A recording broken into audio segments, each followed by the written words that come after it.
बिस्मिल्लाहिर्रहमानिर्रहीम। अस्सलाम वालेकुम डियर स्टूडेंट्स। आज का जो हमारा लेक्चर का टॉपिक है वो physical properties of alkanes and cyclo alkanes. तो एल्केन्स जो हमारे पास होते हैं वो एलिफेटिक कह लें आप, वो एल्केन्स हैं, और ओपन चेन। और साइक्लो एल्केन्स साइक्लिक स्ट्रक्चर या रिंग स्ट्रक्चर में है। तो ऑर्गेनिक कंपाउंड्स की या जो मॉलिक्यूल्स वगैरह होते हैं उनकी प्रॉपर्टीज जो होती हैं वो लार्जली डिपेंड करती हैं उनके इंटरमॉलिक्यूलर फोर्सेस ऑफ अट्रैक्शन पर। तो इस तरह से अगर हम फिजिकल प्रॉपर्टीज को अगर चेक करेंगे, एल्केन्स की पहले हम देखते हैं, तो वो ये भी डिपेंड करती हैं किस पर, इंटरमॉलिक्यूलर फोर्सेस पर। अब फिजिकल प्रॉपर्टीज ऑफ एल्केन्स पर आते हैं। फर्स्ट प्रॉपर्टी है alkanes are non polar organic compounds. Non polar इसलिए कि ये ऑर्गेनिक कंपाउंड्स हैं, और नॉन पोलर इसलिए है कि इनमें इलेक्ट्रोनेगेटिविटी डिफरेंस बहुत कम है। अब किस तरह से हम इनको कैटेगराइज करते हैं, अगर इलेक्ट्रोनेगेटिविटी डिफरेंस लेस देन 0.4 हो तो वो नॉन पोलर कंपाउंड्स हो जाते हैं। इसलिए कि उसमें क्या होता है कि इलेक्ट्रॉन्स जो होते हैं वो शेयर्ड ऑलमोस्ट इक्वली होते हैं। एक का जैसे कहें आप, इसका कार्बन और हाइड्रोजन का कहें, कार्बन और दूसरे ऑक्सीजन वगैरह इनका कहें, तो वो उनकी जो इक्वली शेयरिंग होती है, या आप कहें कि इनकी इक्वल शेयर कोवेलेंट बॉन्डिंग होती है इनमें। और इस तरह से अगर डिफरेंस जो है बिटवीन 0.4 से लेकर 1.7 तक हो, या 1.7 से 0.4 तक डिफरेंस हो, तो बॉन्ड जो हो वो पोलर हो जाती है, उसमें पार्शियल शेयरिंग हो जाती है, that is the shared unequally. Partial charges आ जाते हैं, एक पे पार्शियल पॉजिटिव और एक पर पार्शियल नेगेटिव। और अगर डिफरेंस जो है वो ग्रेटर देन जो 1.7 हो, तो फिर आयोनिक बॉन्ड हो जाती है, जिसमें इलेक्ट्रॉन ट्रांसफर हो जाते हैं, एक नेगेटिव बन जाता है और एक पॉजिटिव पोल, जैसे सोडियम क्लोराइड वगैरह। तो आयोनिक बॉन्ड जो उनके बिटवीन क्रिएट हो जाती है, और यूजुअली ज्यादा होता है मेटल एंड नॉन मेटल के बिटवीन। अब अगर ऑर्गेनिक अगर हम देखेंगे कि ये नॉन पोलर है, तो उसका डिफरेंस इन तीनों में अगर देखेंगे तो ये है कि नॉन पोलर किस वजह से है कि डिफरेंस ऑफ इलेक्ट्रोनेगेटिविटी जो होती है वो 0.4 है, लेस देन 0.4। कैसे, अगर कार्बन और हाइड्रोजन का देखेंगे तो इलेक्ट्रोनेगेटिविटी ऑफ कार्बन है 2.5, और इलेक्ट्रोनेगेटिव हाइड्रोजन है 2.2। इन दोनों का डिफरेंस निकालें तो होता है 0.4, which is less than 0.4। So we can say that aliphatic hydrocarbons, or we can say organic compounds are non-polar. Their bond is non-polar due to the less electronegative difference. तो पहली property तो ये हो जाएगी कि नॉन पोलर ऑर्गेनिक कंपाउंड्स हैं। Second property में आते हैं कि alkanes are insoluble in water but soluble in organic solvents. Organic solvents कौन से, जैसे बेंजीन है, ईथर, कार्बन टेट्राक्लोराइड एक्सेट्रा। तो ये किस वजह से, एक आपने जनरल यूनिवर्सल रूल पढ़ा होगा कि लाइक डिजॉल्व्स लाइक, एक जैसे में डिजॉल्व होते हैं।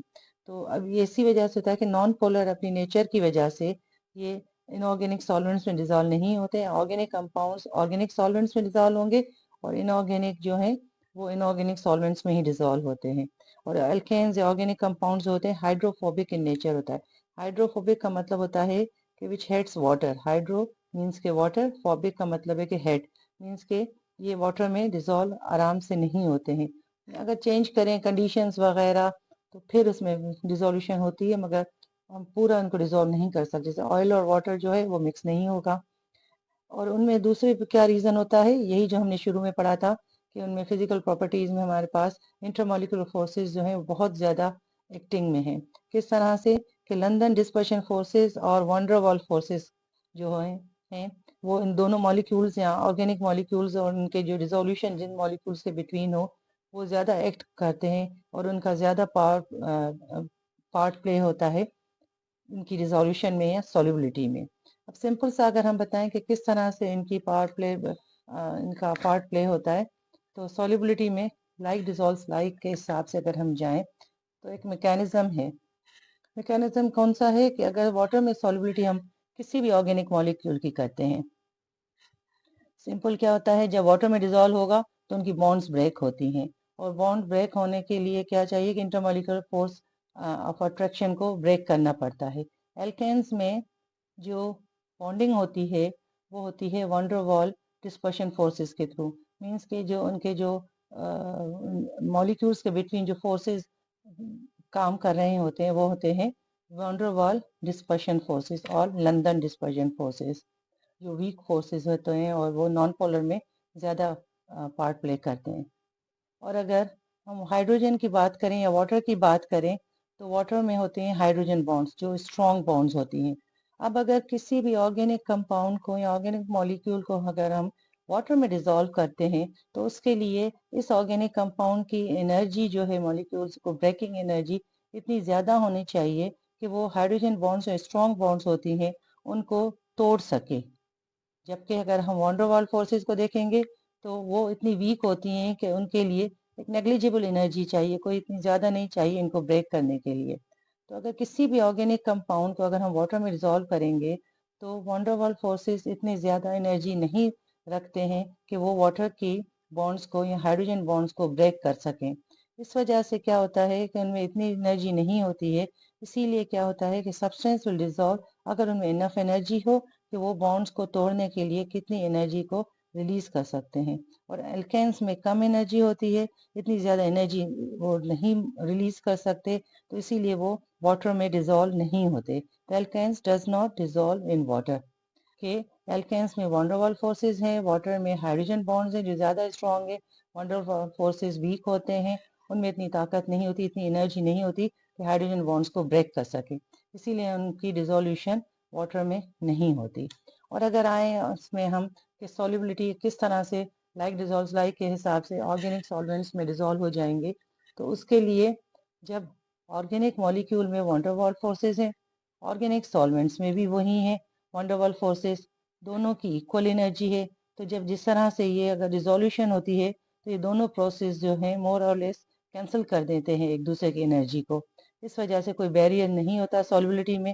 इस तरह से organic solvents can dissolve in organic organic molecules easily dissolve in organic solvents. So ये सारा प्रोसीजर था, सिंपल मैकेनिज्म था कि किस वजह से किस तरह से लाइक डिजोल्व लाइक होता है। फिर इसकी दूसरी प्रॉपर्टी पे आते हैं, third property, alkanes have low boiling points and increases with the length of carbon chain. जिस तरह से कार्बन की चेन बढ़ती जाएगी तो उनके बॉइलिंग पॉइंट्स भी इंक्रीज होते जाएंगे। किस वजह से इंक्रीज होंगे? वही नेचर इनकी आ जाती है, वही प्रॉपर्टी आ जाती है due to their non polar nature के लिए।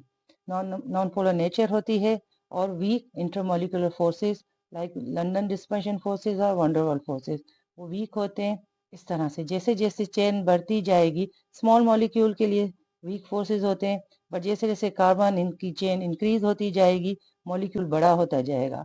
जब बड़ा होता जाएगा तो उसका बॉइलिंग पॉइंट भी इंक्रीज होगा। किस वजह से? कि वंडरवॉल फोर्सेस और ज़्यादा बढ़ते जाएंगे। स्मॉल मॉलिक्यूल के लिए वीक होंगे, कम होंगे, और जैसे जैसे मॉलिक्यूल इंक्रीज होगा तो उनके बॉइलिंग पॉइंट भी इंक्रीज होता जाएगा due to the increase in the London dispersion forces और वंडरवॉल फोर्सेस। फिर आते हैं इसकी दूसरी प्रॉपर्टी है, इसी को अगर चेक करें कि सपोज अगर आपके पास एमसीक्यूज आते हैं, एमसीक्यूज में एक इस तरह का क्वेश्चन आता है कि which has highest boiling point. आपको चंद मॉलिक्यूल्स दिए गए हैं। फॉर एग्जांपल ए में आपके पास है ऑप्शन मीथेन, बी में इथेन, सी में प्रोपेन एंड डी में ब्यूटेन। अब आप इसमें ये अंदाजा लगाएं कि नंबर ऑफ कार्बन एटम्स किस में ज्यादा हैं।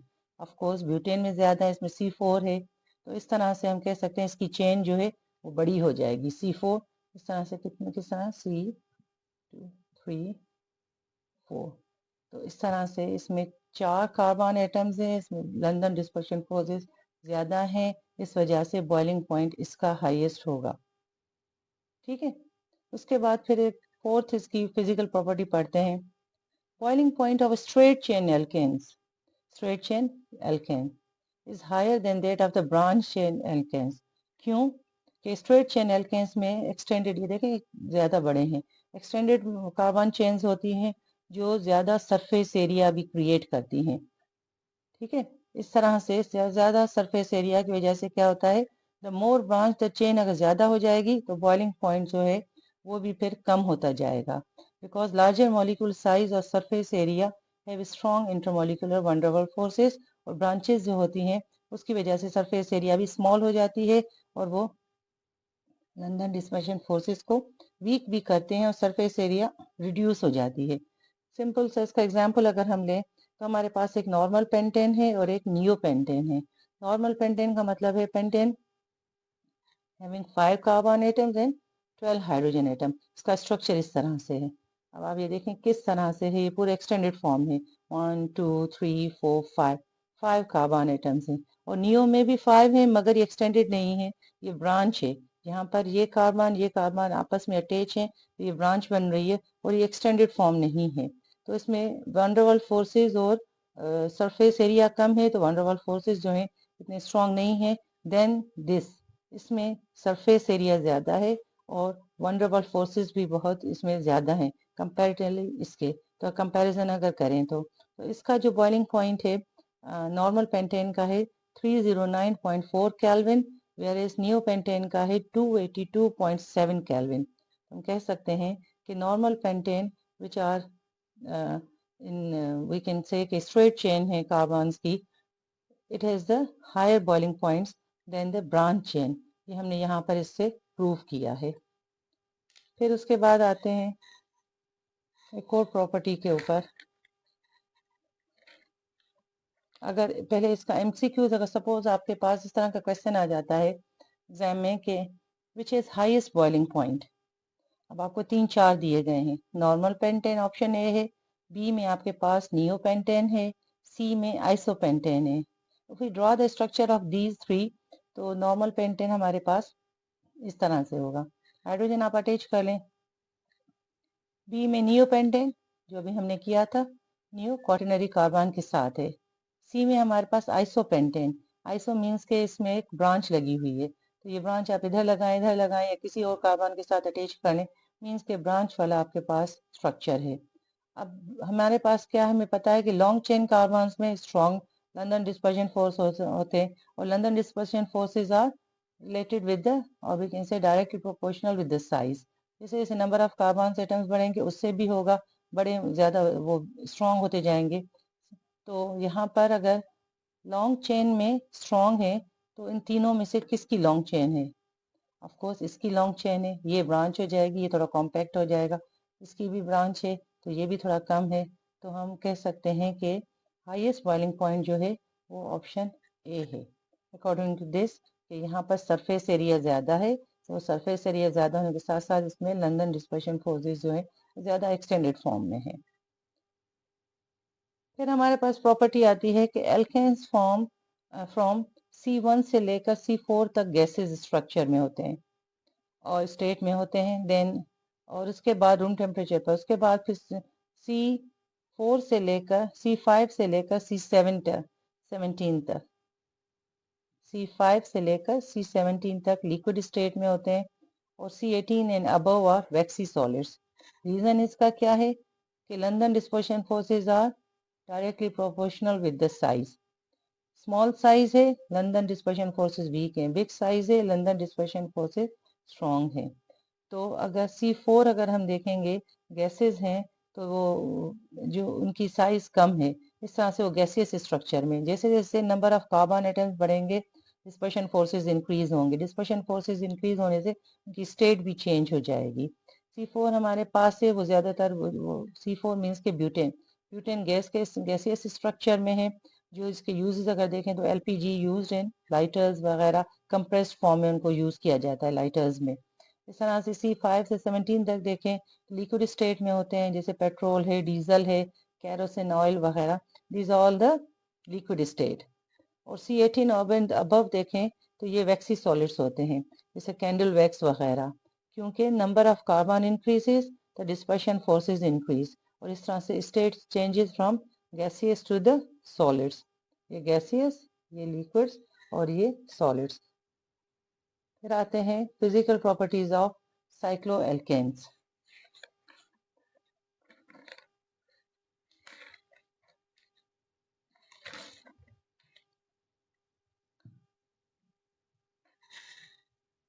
Physical properties of cycloalkanes. Cycloalkanes are saturated, non-polar and do not have intermolecular hydrogen bonding. They are usually hydrophobic. Cycloalkane का मतलब क्या है कि साइक्लिक स्ट्रक्चर है, जिसमें आप कह रहे हैं कि साइक्लोप्रोपेन का अगर स्ट्रक्चर बना है तो प्रोपेन में हमारे पास 3 होते हैं कार्बन एटम्स, तो ये साइक्लोएल्केन साइक्लोप्रोपेन हो गया। साइक्लोब्यूटेन 4 कार्बन एटम्स, इस तरह से स्ट्रक्चर बनाएंगे। Cyclopentane 5 carbon atoms. Cyclohexane 6 carbon atoms. ये यहाँ पर कार्बन कार्बन कार्बन की अटैचमेंट है, यहाँ पर भी कार्बन कार्बन की अटैचमेंट है। तो ये साइक्लिक स्ट्रक्चर है, तो इस वजह से इनको कहा जाता है साइक्लोएल्केन्स।